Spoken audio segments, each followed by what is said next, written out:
Welcome to Technically Speaking, where we help you increase your income through tech. Programming Basics, Introduction to Python and JavaScript, Week 4. Topics covered will be Introduction to Programming Languages, Python and JavaScript, Key Programming Concepts, Variables, Loops, Conditionals, Functions. Hands-on activity is to write a basic Python script, and a project to develop a simple Python application. Programming is a critical skill in today's tech-driven world. It powers everything from websites to mobile apps, automation tools, and artificial intelligence. By learning programming, you'll gain the ability to solve problems, automate tasks, and complete your own applications. Many tech jobs, whether in cybersecurity, networking, DevOps, or software development, require at least basic programming skills. How many of you have ever tried coding before? What do you think programming is used for in the real world? Go ahead and answer that in the chat. There are many programming languages, but today we'll focus on Python and JavaScript, two of the most beginner-friendly and widely used languages. Python is great for automation, data science, and back-end development, while JavaScript powers websites and interactive applications. Both languages have huge communities and job opportunities, making them excellent choices for beginners. Have you heard of Python or JavaScript before? Where do you think they are used? Python is used for almost everything: web apps, data science, cybersecurity, automation, even artificial intelligence. It's known for being super readable and beginner friendly. If you can read English, you can almost read Python. Here's an example of Python. This line, print hello world, just tells the computer to say hello world. This is the coding version of saying hi for the first time. Next is JavaScript, the language of the web. Anytime you interact with the website, click a button, see a pop-up, type in a form, JavaScript is doing just that. It runs right in your browser, which is awesome because you can see your work immediately. Here's a JavaScript example. Looks similar, right? This does the exact same thing, just in JavaScript. Now, let's talk about the building blocks of programming. These apply no matter what language you're using. We have 4 concepts. Let's start with the first one. Concept 1, variables. Variables are like containers. They store information like names, ages, or scores in a game. In Python, no $signs or semicolons, so it makes it clean and simple. But in JavaScript, we use let or const to declare a variable. What kind of things do you think a program might want to remember? Concept 2, conditional statements, if, else. This is how a program makes decisions. It's like, if this is true, do this. Otherwise, do something else. In both Python and JavaScript, this structure lets the program ask questions like, are you old enough to vote?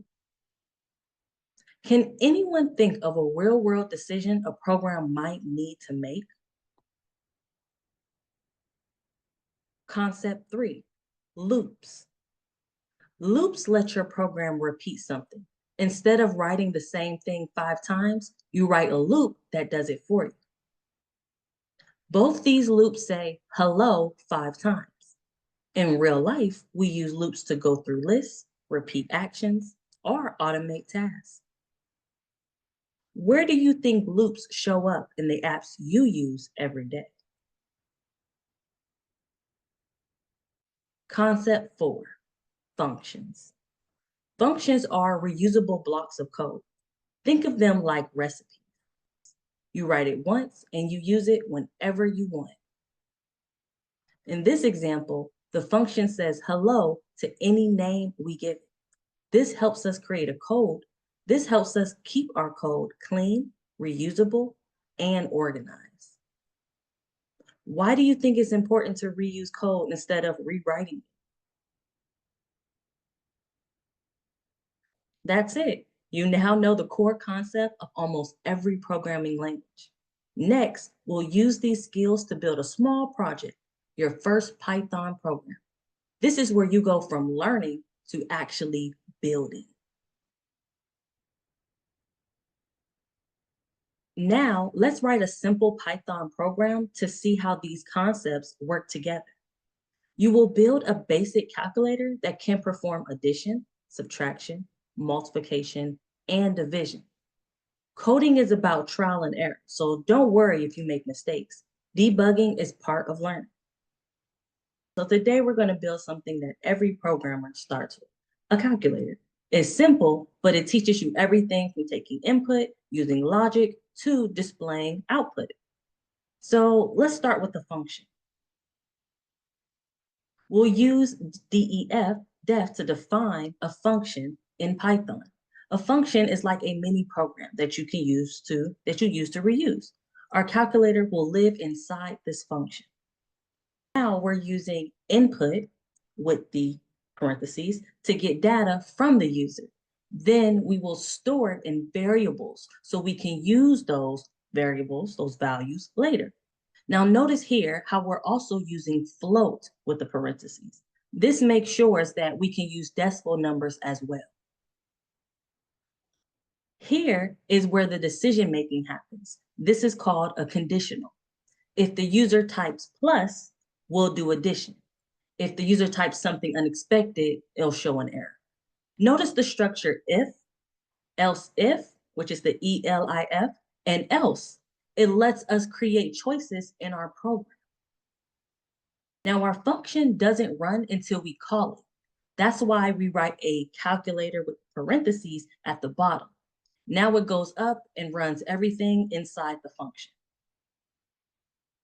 This here is how we'll let our calculator run over and over again without restarting the program. While true means do this forever until the user says stop. So here are some review questions. What is a function and why do we use it?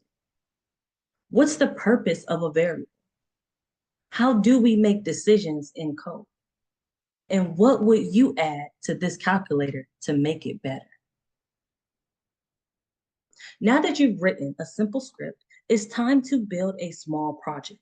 You can choose between creating a to-do list app or a number guessing game. Your project should use variables, loops, conditionals, and functions, and also be well documented with comments and a README file. Okay? Just save and submit your project through GitHub. And if you need any type of help, ask questions in our Discord group. This is your first real-world programming project. So completing it will give you the confidence and a solid foundation to move forward in tech. So basically, here's the homework example just to show you guys the steps that you will most likely take. So first things first, we just want to get everything together. Mise en place is what I like to say. So you have your Visual Studio Code. So let's make sure that you have that up and ready to complete your code.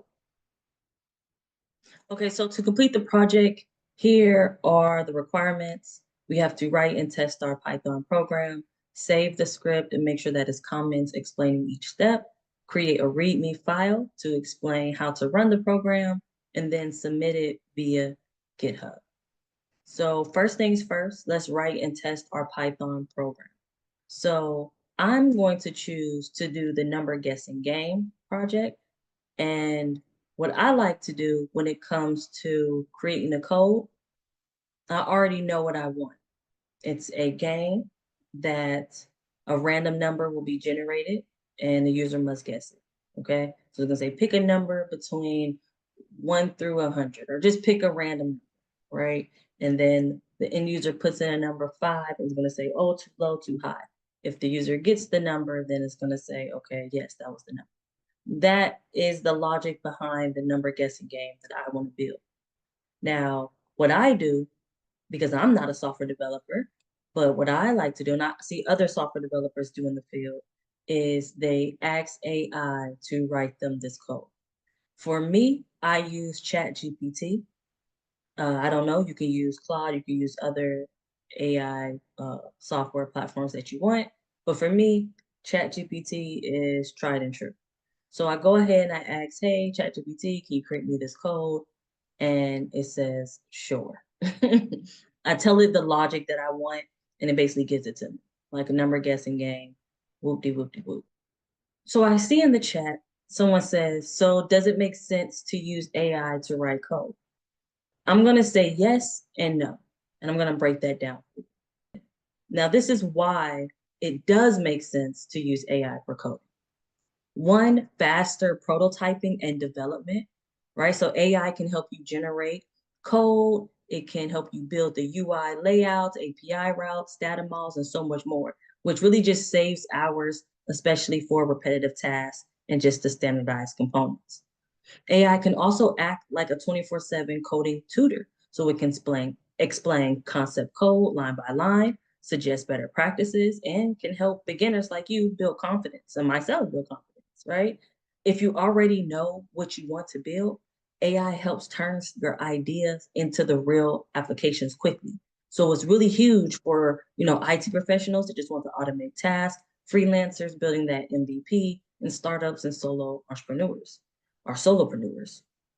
And at the end of the day, even though AI is writing this code, humans are still essential. So the human has to make the design decision. The human has to understand the problem that's actually being solved. And the human has to test, debug, and make certain judgment calls. So the human brain is still the boss. AI is your super assistant.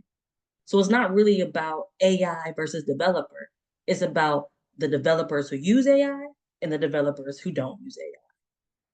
The best developers of the future won't just write code. They'll curate, optimize, and instruct AI to build smarter, faster, and better. So that's why it's still essential to understand the logic and structure, learn how to read the code, know how system works, and to think like a problem solver, not just a coder. I would say think of AI as your co-pilot, not your replacement. Okay, so we asked AI to create us a script for our project, and it did so, okay? We want to ensure that the program works, and we also want to ensure that this program has comments explaining each step, all right? So we're gonna take a look. This is the number guessing game, and I'm the author, this is the date, and as you can see, we have some comments here. Is to import the built-in random module, is the functions to generate a random number between 1 and 100. And then there's a function to get a guess from the user and validate it. And it's going to keep asking until the valid number is entered. We're going to get an input from the user and convert it into an integer. We're going to take the number.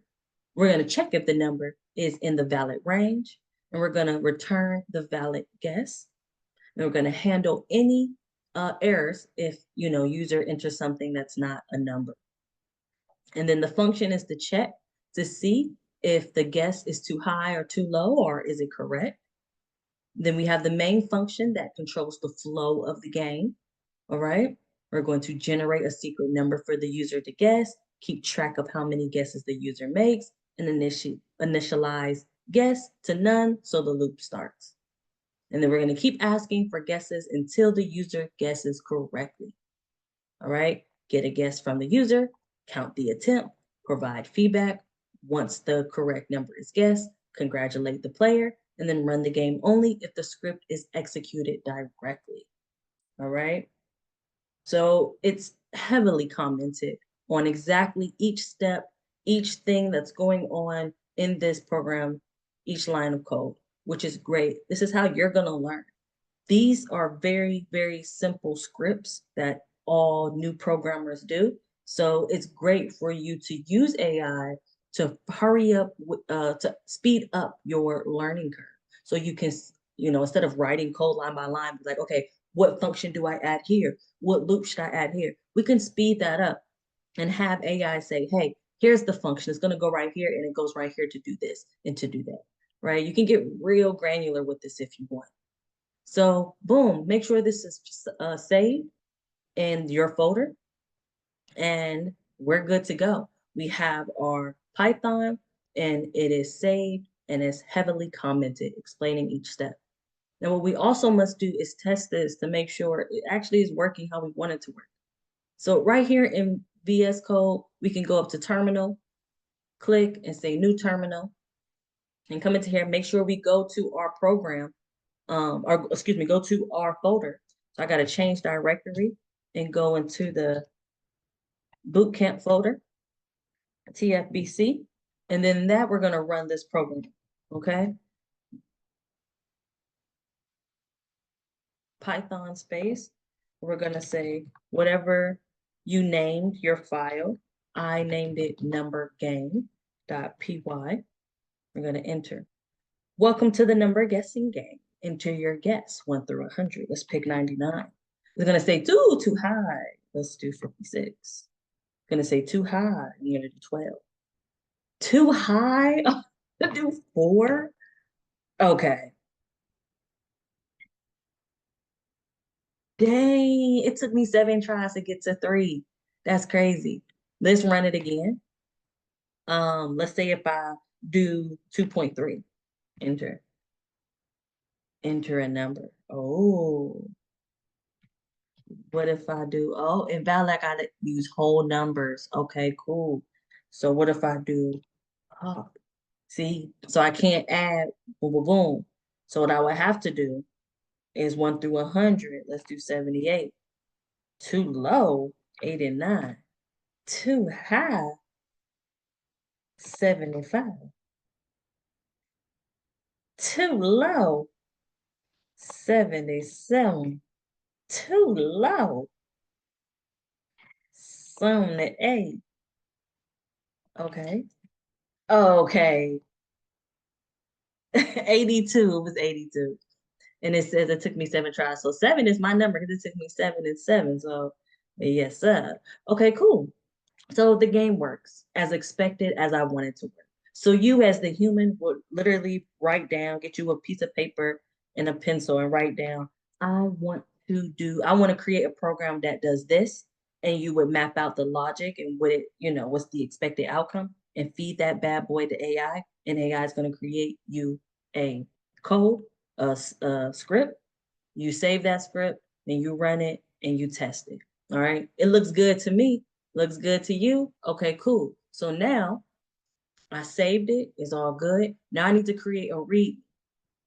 Okay. Now a README is a file that really just explains how to run the code.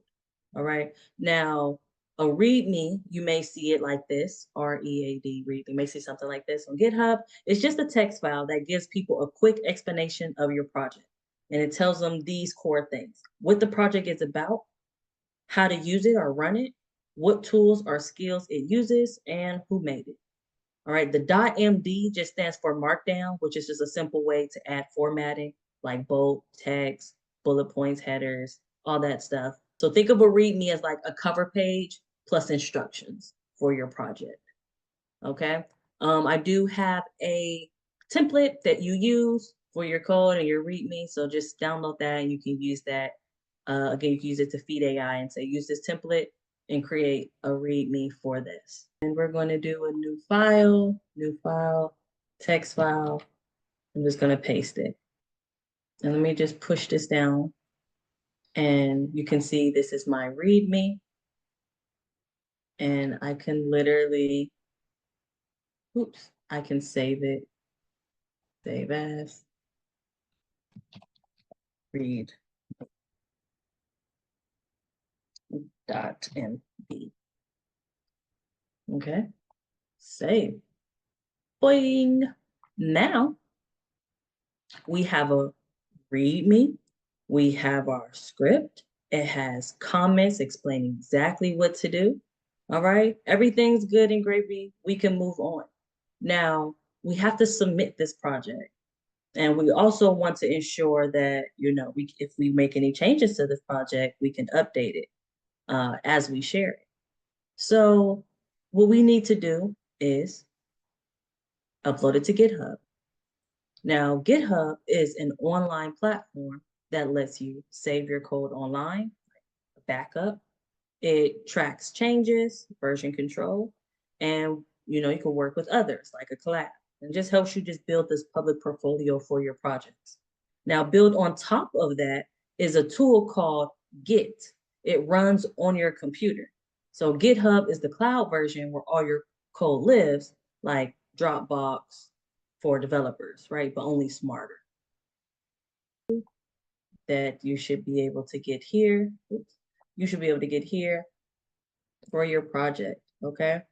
You have your image, make sure it's a professional photo or maybe your logo, your name, and maybe a website or your email address, and a quick little bio, right? Let's say you're an aspiring network engineer learning Python and Linux. You can say something like that. I don't know. So yeah, so make sure you have your GitHub profile. Shouldn't take you that long, all right? So now that you have that and you're at this screen, I want you to go ahead and install Git for your computer, all right? This is the link, right? And I want you to download it based on if you have Windows or Mac and install it with its default settings, all right? I already have Git installed. So let me go ahead and pull up my terminal. I have Git installed. You may have Git installed. So to check, you say git dash dash version, enter, and it tells you your version. That means that it's installed successfully. All right, now we know the version. We have GitHub profile. Let's go ahead and connect our Git to our GitHub account. I already have this connected, but I'm just going to show you guys the command. Okay, so you're going to come in here and paste. Well, I have the commands for you. Just copy and paste. Make sure you edit your information. So git config dash dash global username. What is your username? Put that in there. Okay. I'm spelling this all wrong. Technically speaking, boom, enter. All right. So now we're going to do the same thing. Git config dash dash global user dash email and put in that dash here, email, and put in your email address connected on your GitHub profile. Mine is technically speaking at gmail.com.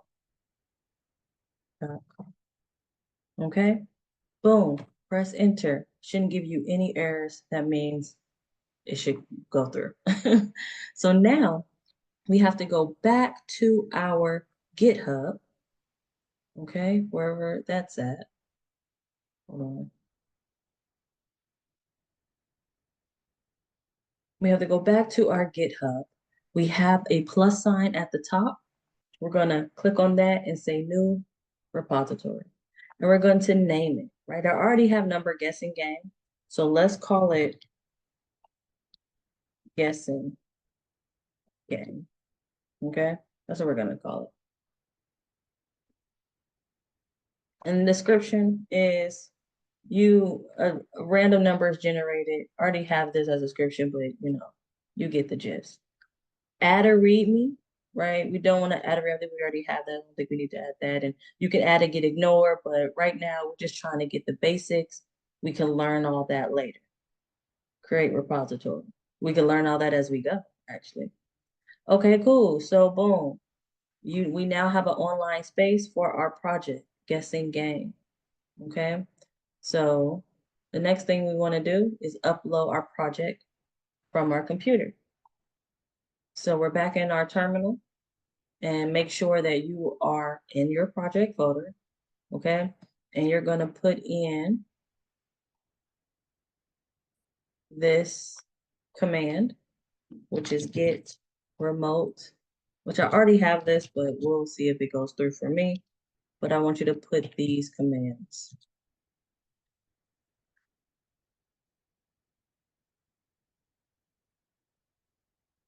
github.com/ make sure you put your username. My username is technically speaking. slash, make sure your repo name, whatever you named it. I named it guessing game. And then .git. Okay, so we're gonna have to go back. I don't know what I actually named it. Let's come back. Oh, here we go.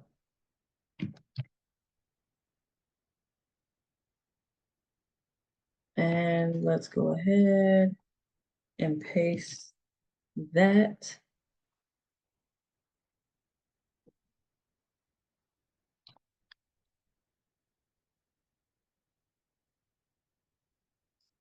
Okay, so what I have to do is initialize, and then I can get it.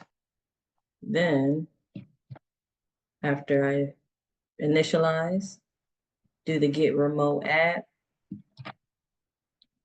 I do add dot with the dot. That means that I'm going to upload everything from my folder, and I didn't get an error. So that means that it went through. I'm going to do a commit, git commit, and this is my initial commit. Okay. A commit basically is just you ensuring that your saved version, this is your project, this is your, saved version of your project.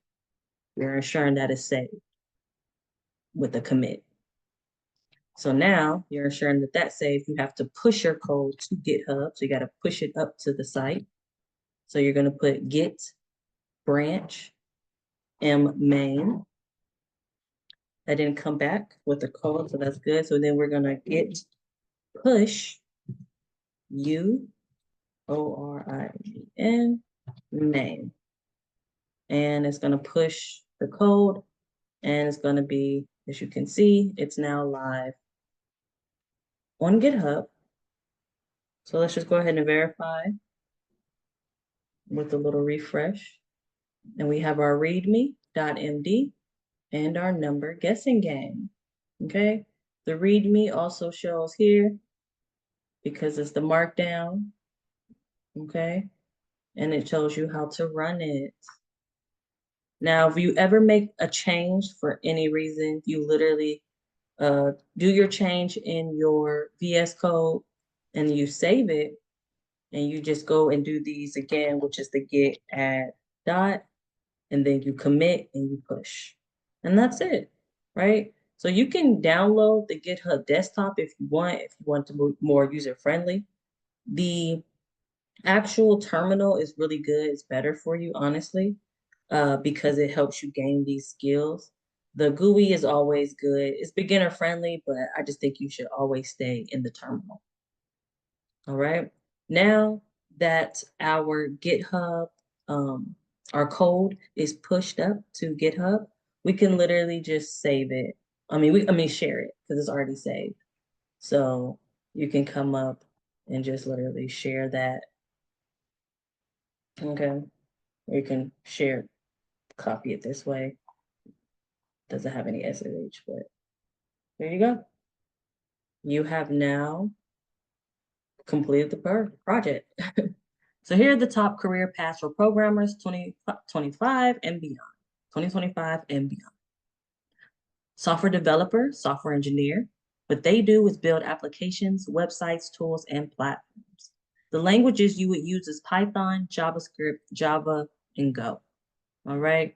Salary is going to start you off at $100,000 a year. AI and machine learning engineer. What they do is they build intelligent systems that learn from data.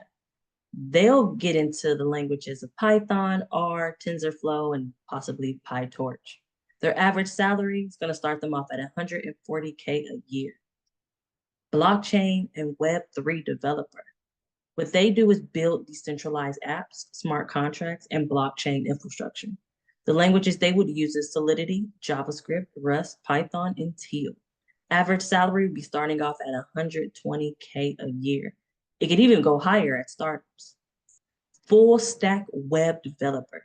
What they do is build both the front end, what users see, and the back end, the server and database. of all the websites and applications. Their average salary is going to start off at $90K a year. Data analysts are data scientists. They analyze and visualize data to support decisions or predictions. The languages they'll use is Python, SQL, and R. Their average salary is going to start them off at 85K a year. DevOps engineer or cloud engineer. These folks automate software delivery and manage infrastructure in the cloud. Their languages are Python, Bash, and YAML. The average salary is $120,000. Cybersecurity engineer, they protect systems, data, and users from threats. The languages they'll use, Python and C, maybe some Bash. Their average salary is going to start them off at $110,000. Quantitative analysts or quant developer, they use code and math to model markets and build trading algorithms. The languages they'll use is Python, C++, and R. The average salary going here is $150K a year. Game developer, they do is code interactive experiences using game engines. The languages they'll use is C++ and Python. Their average salary would be $75K starting off. And last, a technical product manager or solutions architect. They bridge the gap between business goals and engineering. Their languages are not always like coding daily, but they do need to understand code. Their average salary is going to start them off at $130K a year. So entry points for beginners, help desk, I would say do junior developer. Data entry, you should do data analyst. If you're a QA tester, I should say go into automation engineer. If you like WordPress, I would say do front-end development. Now you've just completed programming basics with Python and JavaScript. You now know how to use variables, loops, conditionals, and functions. You know how to write a basic Python script, and you understand core programming logic. So what's next? Complete your final project, like the number guessing game or to-do list app, and make sure to add clear comments in your code, write a README.md file explaining how it works, and submit it via GitHub. This is your first portfolio project. Be proud of it. Practice with more small projects. Here are 3 fun ideas to try next.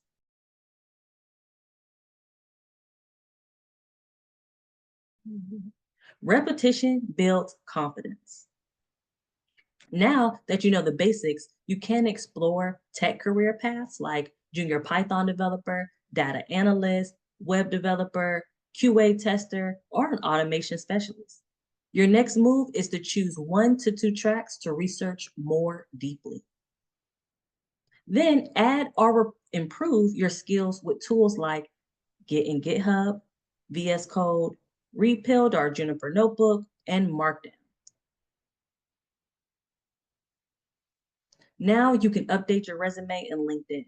You now have a project to showcase, technical skills to list, and a story to tell, like you built this project using real programming concepts. Add this to your resume under projects or experience. And don't go at it alone. Ask questions in our Bootcamp chat or Discord. Share your wins and progress. Collaborate on projects and help with others. You grow faster with the community. You're no longer a beginner, you're a builder now. Keep coding, stay curious, and don't stop creating.